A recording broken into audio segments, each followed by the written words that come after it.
As a murder suspect gets ready for release on bond, supporters of the victim make their voices heard. And a Lawrence County woman is accused of dealing heroin and fentanyl. I'm Robin Tillman, and this is the Mountaintop Daily.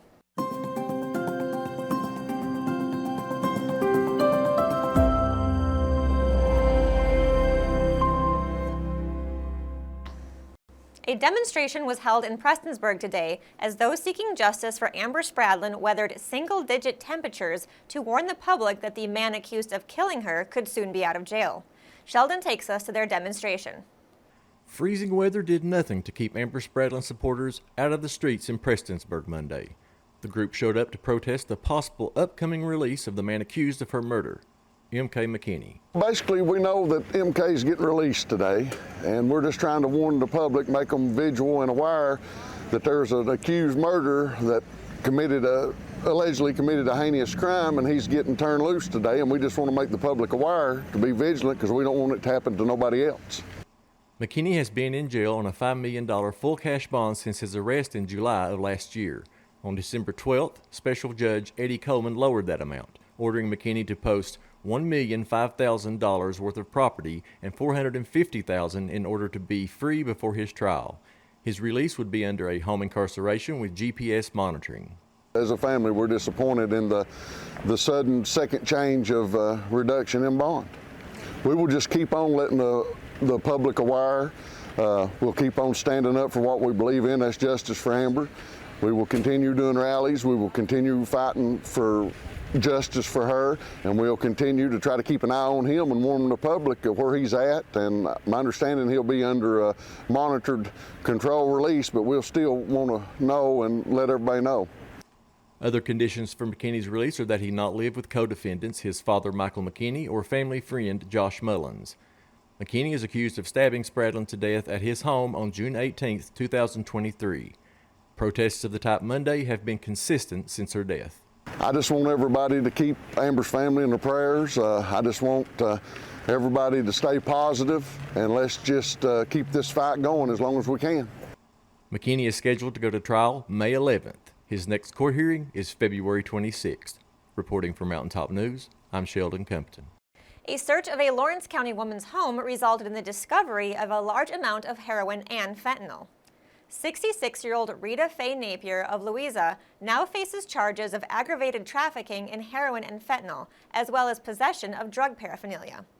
During a raid of her home early Friday morning, Louisa Police Department seized more than 100 grams of heroin and 22 grams of fentanyl, along with several sets of digital scales and multiple plastic bags. Because of the amounts involved, each of the trafficking charges carries a potential sentence of 10 to 20 years in prison. She would also be required to serve at least half of her sentence for heroin and 85% of her sentence for fentanyl before becoming eligible for parole if she is convicted. Coming up after the break, it was a packed house at the Paintsville Rec Center on Saturday for the Helping Heroes event. We'll tell you all about it when the Mountaintop Daily continues. But first, sports and weather. With Mountaintop Sports, I'm Dave Stanford. We start on the national stage where Kentucky volleyball is heading back to the Final Four. The Wildcats will take on third-seeded Wisconsin Thursday night in the NCAA Volleyball Championship National Semifinals. First service set for approximately 9 p.m. Eastern, and the match will air on ESPN. Kentucky punched its ticket with a sweep of Creighton, while Wisconsin advanced after knocking off top-seeded Texas in 4 sets. The semifinals and national championship will be played at the T-Mobile Center in Kansas City, Missouri, with the winners advancing to Sunday afternoon's title match. To the track where members of the University of Pikeville men's and women's teams competed at the IU Early Bird Invitational, hosted by Indiana University. Freshman Joshua Martinez highlighted the day by breaking the school record in 800 meters, running a 1-minute 57.99 to finish 5th. Carly Osborne competed in both the 200 and 400, posting times of 27.28 and 1 minute 1 second .45. Zach Mason set a new personal best in the high jump with a 1.90 meter leap, finishing 8th.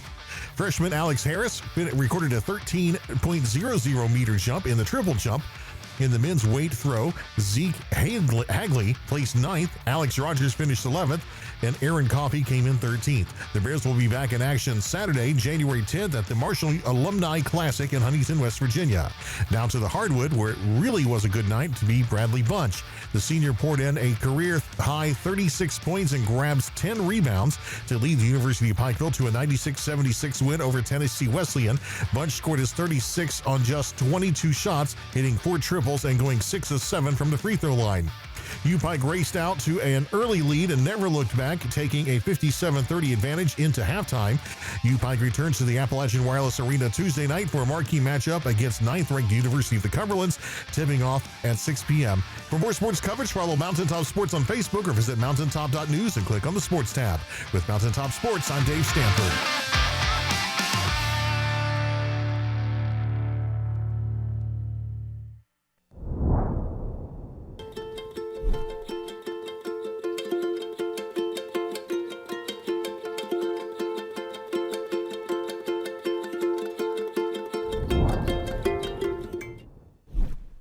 When the government took Social Security away from honest Eastern Kentuckians, Attorney Ned Pillersdorf got the hearings declared unconstitutional. When the women guards were harassed at Little Sandy Jail, Ned fought back, securing a $1 million verdict at trial. And when the state tried to shut down Cordia School, Ned fought back and kept the school open. Attorney Ned Pillersdorf fights for the underdog, and he's ready to fight for you.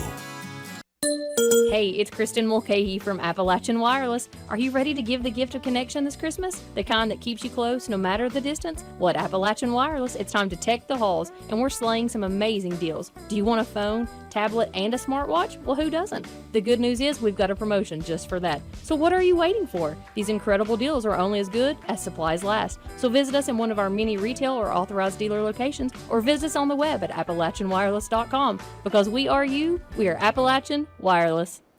Hundreds of people turned out to the Paintsville Rec Center Saturday as first responders and others offered some Christmas magic.